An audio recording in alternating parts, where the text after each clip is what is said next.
All right, there's loads of crypto airdrop news coming in today, a couple of new airdrops announced, and some things that you could actually claim right now. So let's get right into it, starting off with an announcement of another airdrop for Dimension stakers. This one is from Rivals Network that just announced they're going to be launching another roll app on the Dimension network. And if we go into the blog post that they left here, they've explicitly said that for Dime stakers, you can expect a roll drop of the Riz token. So the airdrop is going to be 5% of the total supply, unlocked fully at the Genesis event. And this airdrop is not coming immediately. It looks like it's going to be in Q2 of this year. That said, staking Dime tokens is clearly going to be one of the make it plays of this airdrop season. And I'm glad that I staked basically all of my tokens across 4 different wallets after I got the Dimension airdrop itself. This is exactly what I mean when I'm talking about the airdrop snowball. And in fact, there's so many airdrops being announced that I'm literally losing my voice from talking about them. Okay, next up, another airdrop for Dimension stakers, but also Celestia, Atom, and QRDO. So this is the Ward token from the Warden protocol. The first snapshot was completed of QRDO holders, and it looks like TIA, Dime, and Atom stakers are going to be next. They've got an eligibility checker right now, but it's only for QRDO tokens, and the rest of it is going to be coming in Q2. So that's 2 more airdrops for Dimension stakers, also TIA and Atom coming in Q2 this year. Next up, the data ownership protocol testnet and presale tokens are now claimable. So you can go to claim.dop.org, connect your wallet, and actually see how many tokens you're going to be getting. Now, the minimum claim for testnet users is 467 tokens, and the maximum is 9,822.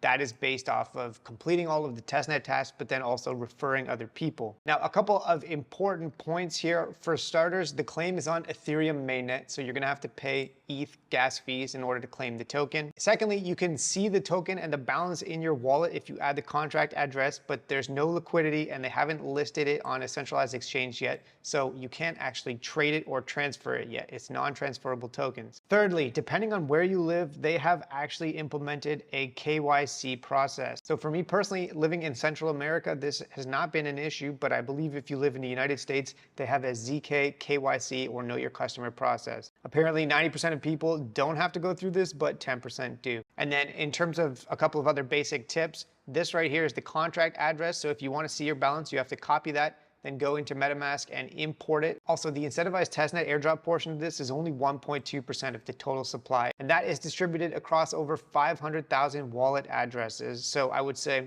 unless you were able to refer a lot of people, don't expect to be making a lot of money from this. Other than that, I don't see any information here on an actual claim deadline, so you could wait until the gas fees go down in order to actually claim the token. And then when you want to actually sell it, you'll probably have to wait a couple of weeks. They have no timeline for that, but there will be liquidity as soon as they actually launch a partnership with a centralized exchange. So let me know down below what you think of this. Did you get a decent allocation? Are you happy with the claim process? I know the total amount is relatively small, and so I feel like this is not actually going to end up being lucrative for most of the testnet participants. However, if you participated in the pre-sale, you can also claim those tokens now. And then in the Aptos ecosystem, there is a meme coin called Chewy that is currently claimable. So I actually claimed it with this wallet. I claimed almost 4.5 million Chewy tokens. I had no idea that this was happening, but apparently this token was dropped to people that used a bunch of these different apps or held some of these NFTs. And so if you're active within the Aptos ecosystem, you should definitely go and check to see if you're eligible. You can just paste your wallet address here to check the eligibility. And then in order to actually claim, you do need to connect your wallet and claim. I claimed it and swapped some on Liquid Swap, no problem. So it looks like 1 million Chewy tokens right now. It's going for about 0.77 APT. Anyways, it's definitely worth claiming, and you'll get at least a couple of APT tokens out of it if you qualified. Next up, we have a completely unexpected and also fun announcement of an MFR token airdrop. This is from Satoshi, the creator of the MFR NFT collection. And today he randomly decided to launch MFR coin. So MFR coin is already live and trading on the base L2. You can track it on Dex Screener, and you get the airdrop if you hold an MFR, but also a bunch of other different NFTs as well. So you can check and see the allocations. The snapshot for this was March 23rd. And every MFR gets 10,000 tokens, and there's bonuses for one-of-ones and other types of NFTs in here as well. And so if you think you're getting this airdrop, you can actually just copy paste the contract address, and then import it into your wallet on the base L2, you'll be able to see the balance of your tokens, and it's already live and tradable. And currently the airdrop to MFR holders of 10,000 tokens is already worth over 0.1 ETH or over $400 US. So this is a fun, unexpected airdrop. Honestly, my favorite kind of airdrops are the surprise ones that literally just get dropped to your wallet. In this case, that's exactly what happened, and I got this on 2 wallets for holding the MFR NFT. Okay, next up, this is an NFT that you can mint on Zora. However, it is basically free. It costs about 2 cents per mint. And so I shared this on Twitter today saying that this is a great way to mint a bunch of NFTs on Zora. If there's going to be a Zora airdrop, it's possible that an airdrop qualifier could be the number of NFTs that you minted on the platform. And since this is so cheap, it's easy to really run up the mint count. Now, the one thing I'll say is that there's a little bit of an extra hurdle with this one because you don't pay with ETH, you actually have to pay with the Degen coin, which is a meme coin on the Base network. So when you go to mint one of these, you have to have some Degen tokens in your wallet. I currently have enough to actually mint these. So the mint fee is 1 Degen per mint, which is basically 2 cents, and then a small gas fee on the Base L2, and that is paid in ETH. So it's going to be about 5 to 10 cents to pay for the transaction fee, and then the number that you mint multiplied by 1 Degen coin. So I minted 100 of these and it cost me $2.50. And if you don't have any Degen coins, you can get them by trading on KyberSwap or on Uniswap. You just have to make sure that you're getting the correct contract address. So I'll leave a link to this down below. Next up, let's talk about the Athena shards that are currently available for MNT or Mantle token stakers. I talked about this previously on the channel, and if you stake your MNT tokens, you can currently earn shards for the Athena Finance airdrop, but they're actually M shards, which is an ERC20 token that is liquid and tradable. It ticks up second by second based on the number of MNT that you've staked.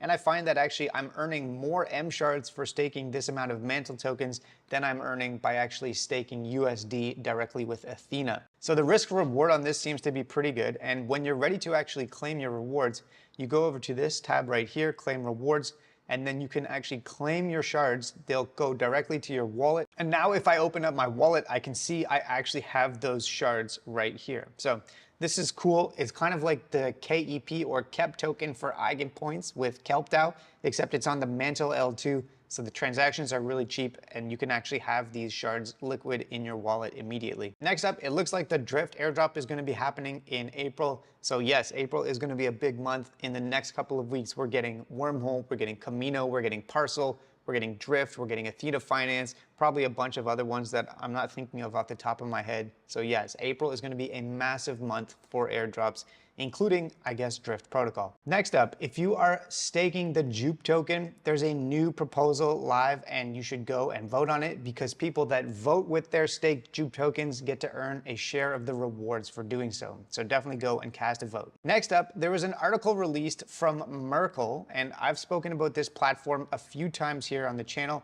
They have these M-Badge NFTs with attestations that sort of prove how much you've done on-chain with a bunch of different apps and protocols. And basically in this long post, they're talking about actually launching their own Merkle chain. And there's going to be incentives for actually holding and minting these M-Badges. So we've previously been doing them just to sort of farm all of the other airdrops that the badges are related to. For example, Bearchain or Sync Swap, ZK, Sync Scroll, etc.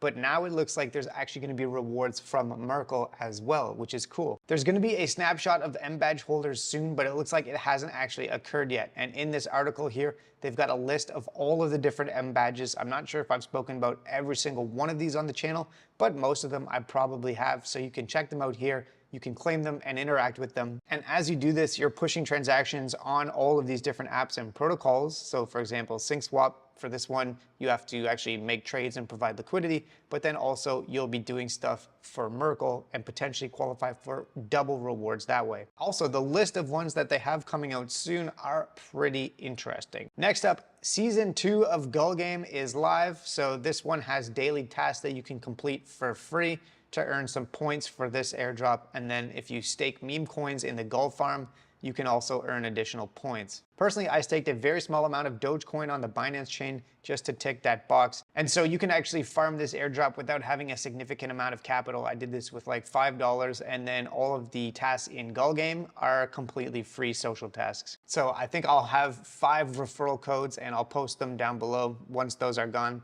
that's it. But if you need another invite to get into this, you can probably find them on Twitter. Next up, Gitcoin Passport dropped this kind of cryptic tweet saying that Sybils and bots should be aware and that April is going to be huge. So what I take this to mean is that one of the major airdrops we're expecting to come out in April, obviously within the Ethereum ecosystem, is going to be actually relying on the Gitcoin Passport to weed out Sybils and bots. There's been a lot of speculation that it could be ZK Sync, but it could also be other things. However, if you've been following along with the channel, I have said multiple times here that getting a Gitcoin Passport with a score above 20 is a great way to make sure that you don't get excluded from airdrops. So if this is you, beware, I guess. Okay, next up, if you minted one of these cluster domain names, a cross-chain domain name for Layer 0, when I spoke about it previously, it's actually now been integrated into Layer 0 Scan, which is cool. So when you do transactions with Layer 0, your cluster XYZ domain name will actually show up on the Blockchain Explorer. And now that this is being shared officially by Layer 0 Labs, makes me think more and more that it could be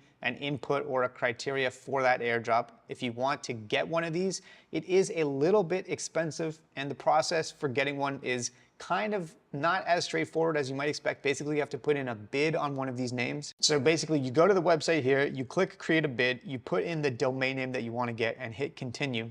And then you have to decide how much you want to bid on it. The minimum bid is 0.01 ETH, and then the max bid is 100 ETH. And you can bid on these from a bunch of different networks. The price to do so is actually a little bit expensive. It depends on the network, but it could be 30 to 50 or 60 US dollars, depending on which network you're doing it on and the transaction fees at that time. And then once you've actually created a bid, you have to wait until Friday, the next Friday, when the bids are locked.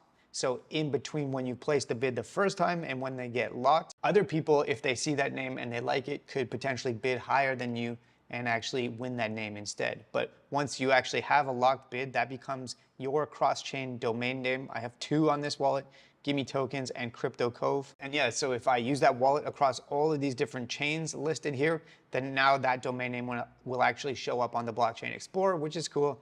And it's possible that it will be a criteria for the Layer 0 airdrop, although it is a bit speculative and also a bit expensive. And then finally, I wanted to clarify something about this AlienX chain airdrop campaign. So there's basically 2 parts to it. There's the points, or the VAIX tokens that you can get for free by doing these tasks here. And then there's these X boxes, which you can collect for doing these tasks, but then you actually have to pay a small fee to mint them and open them. When you open them, you get additional VAIX tokens. However, the mint fee for each one of them is 0.0001 ETH. So if you collect a lot of these boxes, it could actually be a little bit expensive to open them up. And at this point, with the number of boxes that I've collected, it would cost me 0.31 ETH to open them. So I'm not sure if it's actually going to be worth it to spend a lot of money to open the boxes, but you can collect the points for their daily tasks as well separately for free. So yeah, that is it for today's update. Lots of news that keeps rolling in, and the price of the Dimension tokens, by the way, has come up about 12% in the last week with the announcement of a few new airdrops for Dime stakers, which you love to see. Anyways, hopefully you found this video useful. As always, thanks so much for watching and have a great day.